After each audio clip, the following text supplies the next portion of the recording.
Get woke, go broke. Get woke, go broke! But do any of these companies listen? No! They decide to listen to the little, not to be taken seriously, vocal minority who haven't even grown into their brains yet. They don't even buy their product. I am very disappointed in you, Gillette. Okay, now that the fun is over, or the joke, back to the story. P&G posts strong sales but takes $8 billion away from Gillette.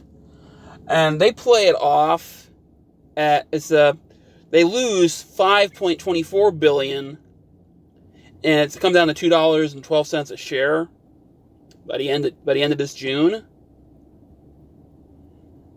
But it's because they take $8 billion away from Gillette.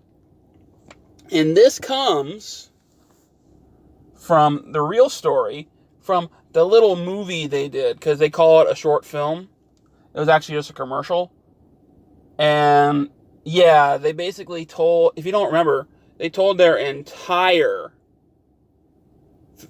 buying base, you're horrible, you don't deserve to live, and you need to do more like women. And then a couple months later, they came out with one which I personally, if the original ad hadn't come out, I probably would have liked it. You know, it's about a father showing his trans son how to shave.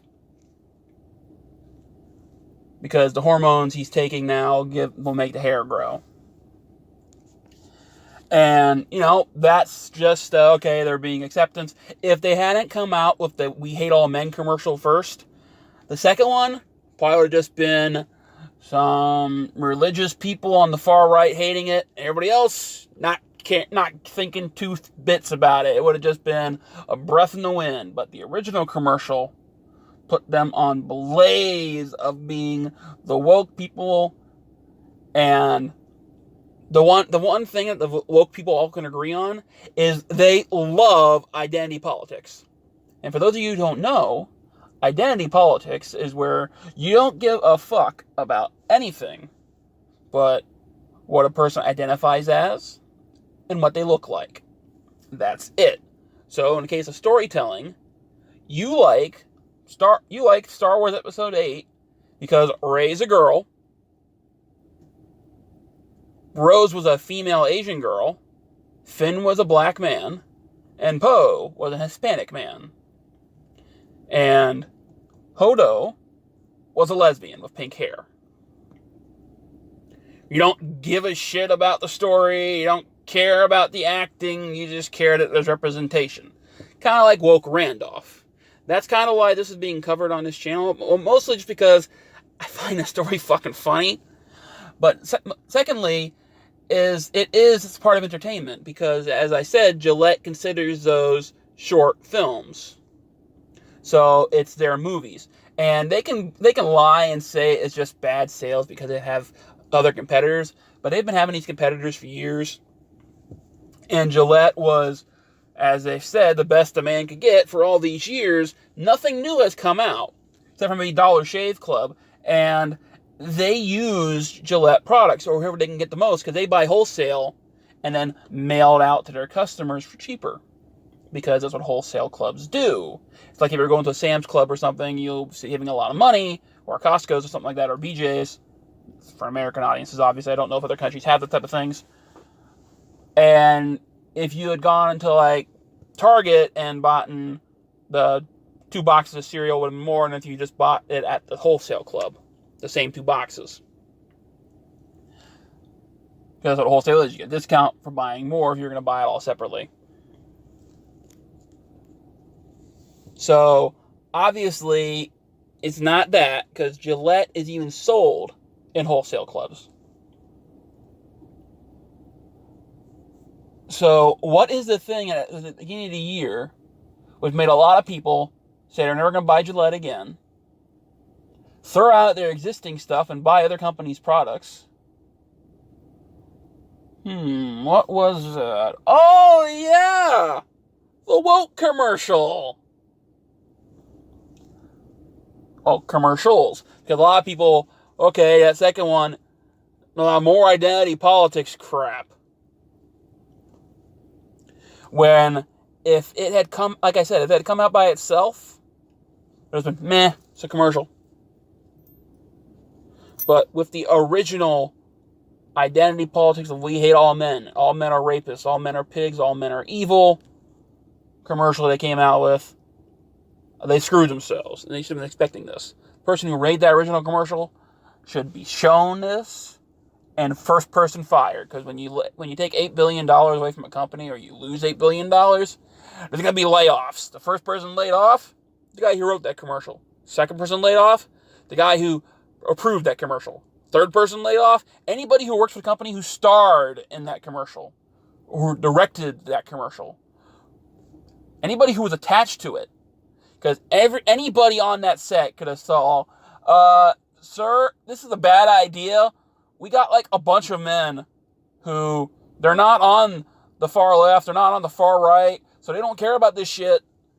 And they're our customers, but we're calling them evil. We're calling them all rapists. We're calling any guy who's ever flirted in his life, who's ever told a girl that they look nice, even if it wasn't sexual. Like, oh, that's a nice shirt you're wearing today. Or, oh, you did something with your hair. You raped them. You molested them. That's what that commercial was all about. Or that's what the script says, sir. Do we really want to do this?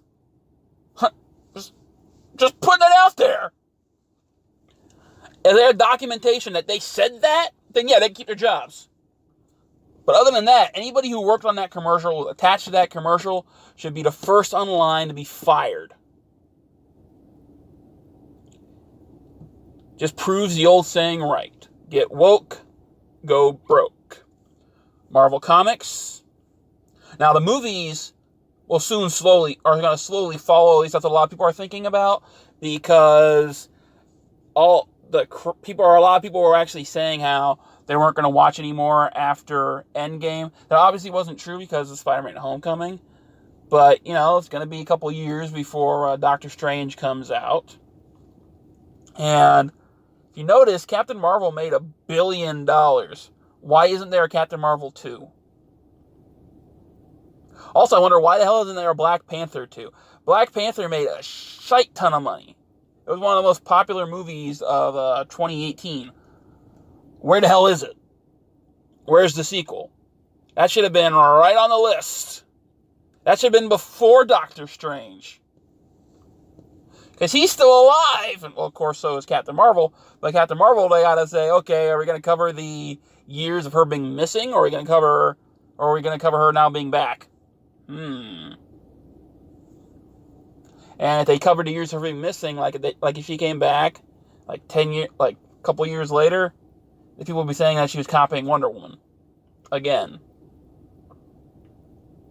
So they could be going through that, or they could think that, well, if we don't have an Avengers movie to prop this one up, like Iron Man 3 was, like whatever the fuck was. The movies that are attached to these ones, attached to the quote Avengers games, unquote, or Avengers films, after Phase 1, obviously, are propped up because they're on the hype of, oh, that last one was great, or, oh, I can't wait to see the next one. So Infinity Wars Part 1 and 2, or how they call it now, Endgame, you had Black Panther, Infinity War, Captain Marvel, Endgame.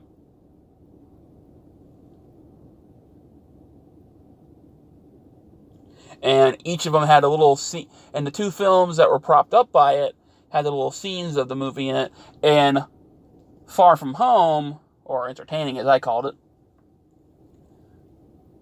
had a little mini plot of, oh, Iron Man's dead and I gotta be the next one.